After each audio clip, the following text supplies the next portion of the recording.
Hey, Steve Saretsky here. As always, a Canadian real estate market update with a particular focus on Vancouver. If you get any sort of value or entertainment out of these videos, all I ask that you hit thumbs up and subscribe. Questions, comments, put those below. As you can see, obviously a change of scenery. I'm here in Denver, Colorado for a real estate investment conference. Always trying to learn and grow. What's interesting is the consensus from all these investors and the brilliant presentations that have taken place is there's clearly an understanding that we are late cycle, whether you're in Vancouver, Toronto, Texas, or Orlando, Florida. All these markets are frothy. What's happened is basically investors, as wages have grown, it's increased rents, it's suppressed the cap rate, and so you have more and more people chasing assets at higher prices and lower cap rates, which is ultimately you're increasing your risk and exposure at the tippy top of the real estate cycle. And so that is something to obviously watch for as the cycle winds to a slowdown. But somebody asked me last week to touch on the Toronto housing market, so I'll do that briefly, and then I'll discuss the BC real estate market, the speculation tax, etc. Because I think it's going to have a much more deeper impact than even I initially thought for a number of reasons. So, but first off, for the Toronto housing market, I look at it from a global macro perspective. I don't work in that market, so I don't want to get all micro and tell you, well, this area is up, this area is down. What I look for in that market is where we are in this economic expansion, and particularly the Canadian credit cycle. It's very long in the tooth. We Canadian households are extremely indebted. The most indebted provinces are Ontario, BC, and Alberta.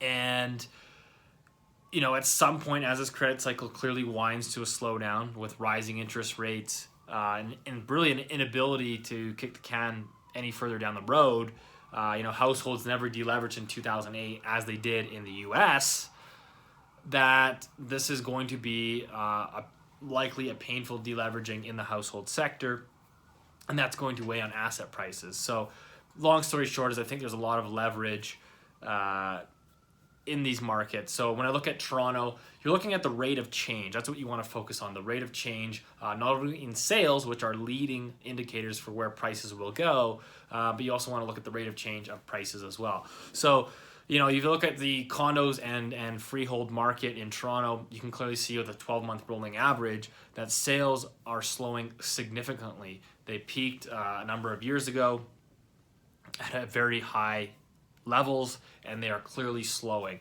So you can see that not only in the resale market, but about a month ago, Altus Group reported that new home sales in Toronto, so new construction sales, were at an 18-year low for all of 2018. So it was the fewest new home sales in Toronto for 18 years. I think that speaks for itself. You have sales completely slowing. You have new construction sales completely slowing.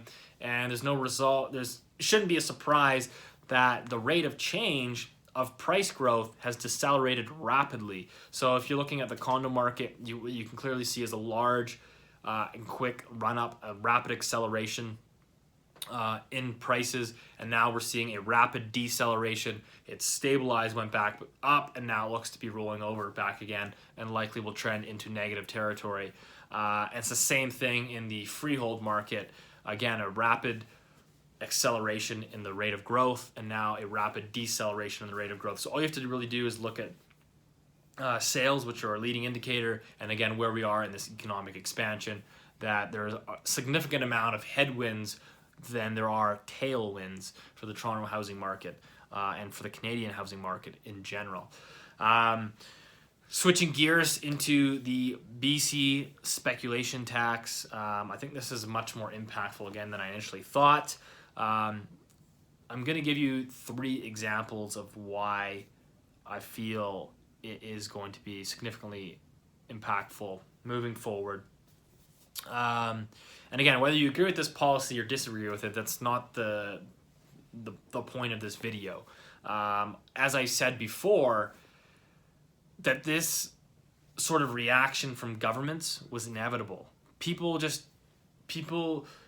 were caught up in the frenzy, not understanding how governments work and function, and the social frictions that when home prices are rising as rapidly as they are and wages are not able to keep up, that is equivalent to your standard of living declining, at least for most people. Wages are not able to keep up. Home prices rapidly accelerate. People feel like they're being left behind. And so that creates a social friction, and governments react to that with policies that appease the voters. And so, again, this tax was really ultimately inevitable. But if we look at the speculation tax, I'll give you 3 examples of my own personal clients. First and foremost, one was local person in Vancouver, and they have a son that goes to UBC here, all Canadian citizens, but the dad now works overseas, runs a business over there, wants to buy his son a condo. He says, hey, my son's renting, he's throwing money down. Well, can I just buy him a unit? He can go live in there, and he's got a place to live while he goes to UBC. But as I told him, you would actually be technically subject to the speculation tax, because after I confirmed this with not only multiple lawyers, but also the BC speculation tax hotline, is because he's renting to his son, it's considered non-arm's length rental agreement. So whether his son pays $2,000 a month or gets it for free is irrelevant. They consider it non-arm's length, and because the dad does not pay income tax in BC, then he's considered, quote unquote, a satellite family. So the only way for him to avoid the tax would be to not rent it to his son, but he would have to rent it to some random person on Craigslist with at least a 6-month tenancy agreement per year.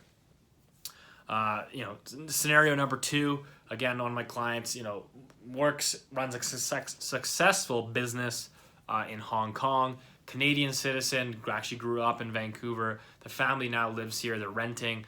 They want to buy, a multi-million-dollar house in Vancouver. The wife and a couple kids are all Canadian citizens. Kids are going to school here, playing hockey, etc. But dad works overseas, earns his income overseas, obviously pays majority of his taxes overseas. And again, even if they want to buy the house and they're going to live in it as their primary residence, they would still be subject to the speculation tax, because they are considered, quote unquote, a satellite family, because the dad who earns the household's income does not earn it and pay it in BC. And again, even though they're Canadian citizens. Last but not least is my own dad who's impacted this. That's why I personally don't like the tax. I think it's when it starts hitting Canadian citizens in particular, it's definitely, in my opinion, a bit of a tax grab. But again, that's political. I don't want to get into that side of things. But again, he grew up his whole life in Vancouver, but recently has moved to the U.S., is earning his income in the U.S., but wants to have a second home here in Vancouver outside of the one he owns in the U.S. But unless he rents that for 6 months a year, he will also have to pay the speculation tax. But again, if this is like a secondary home for him, where he can just kind of come in and visit me and visit family, he doesn't want to have the hassle of renting it out for 6 months a year, because it's more of like hey, I want to come back like this weekend, this month. Well, hey, sorry, you have nowhere to stay because there's a tenant in your place. So that's personally how I feel it. Again, I'm not, but I think when we strip it all back now, we say, okay, well, how's this going to impact the market? The reality of it is the majority of people, or a good chunk of it anyways, the people that are buying these luxury homes in Vancouver are satellite families. There are only so many people that can afford $3 and $4 million homes in Vancouver on a local Vancouver salary. The salaries are just not sufficient. The labor market is not good enough to support those home valuations. So the reality of it is the most of the people that buy these $3 or $4 million homes, even though a lot of them are Canadian citizens, they actually earn their income outside of BC.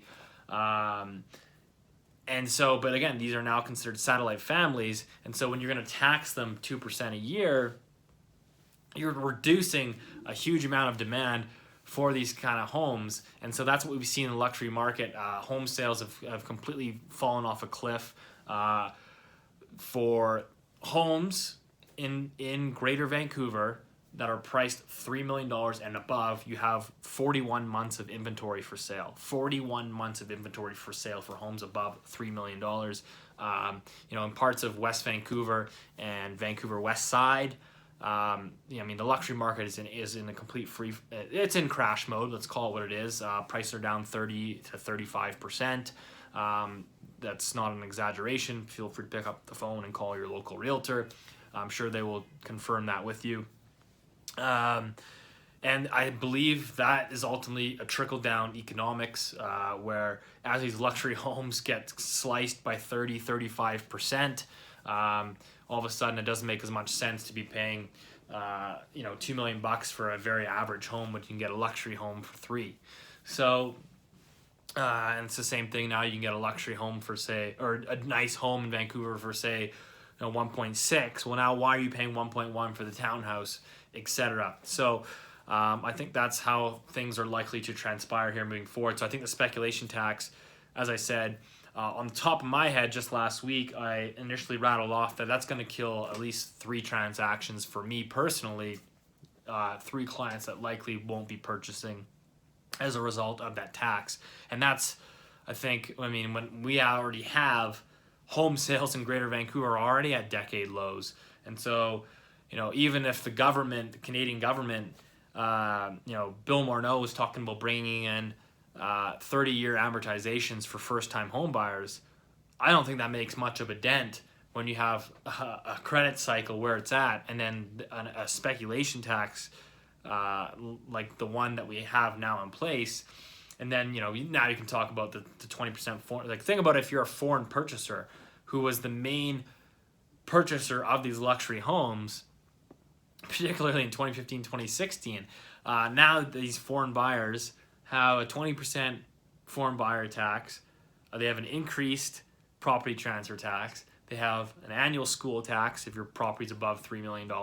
And they likely have to pay a speculation tax as well. And that's why you're seeing all these luxury homes now flooding the rental market. That's why the rents for single family homes are declining. So yeah, it's definitely a mess. So it's going to be interesting to see how this transpires here moving forward. But as always, hope that helped. Otherwise, see you next week.